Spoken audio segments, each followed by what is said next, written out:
دور دراز کے ایک گاؤں کا واقعہ ہے کہ اس گاؤں میں ایک ہی برادری کے لوگ رہتے تھے۔ وہ تمام لوگ ایک دوسرے کی خوشی غمی میں ایک دوسرے کا بھرپور ساتھ دیتے تھے۔ اسی گاؤں میں ایک ایسا شخص تھا جو اپنی برادری کے ہمیشہ خلاف رہتا تھا۔ اگر گاؤں کے کسی شخص کا کسی باہر کے گاؤں یا برادری سے کوئی جھگڑا ہوتا تو وہ شخص باہر کے لوگوں کی بھرپور سپورٹ کرتا اور ہمیشہ برادری کے خلاف ہوتا۔ ان حرکات کی وجہ سے گاؤں کے اکثر لوگ اس کو اچھا نہیں جانتے تھے اور اس سے اپنے تعلقات ختم کرنا شروع کر دیے۔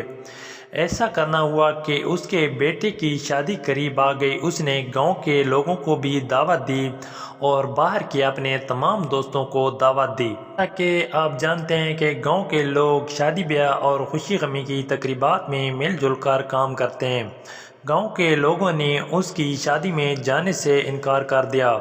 وہ شخص کافی پریشان ہوا کہ شادی کے دن بھی قریب آ رہے ہیں اور شادی کی تقریبات کے لیے کام کاج کون کرے گا۔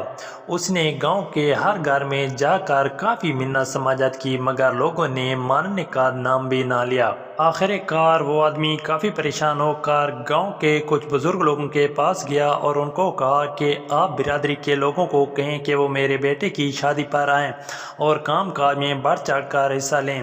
بزرگوں نے کہا کہ اگر آپ اس بات کا وعدہ کریں کہ آئندہ آپ کسی بھی کام میں برادری کی مخالفت نہیں کریں گے تو برادری آپ کے بیٹے کی شادی پر آئے گی۔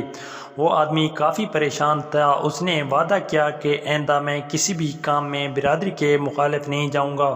بزرگوں کے کہنے پر برادری کے لوگوں نے اس کے بیٹے کی شادی میں شرکت کی اور بڑھ چڑھ کر کام کیا۔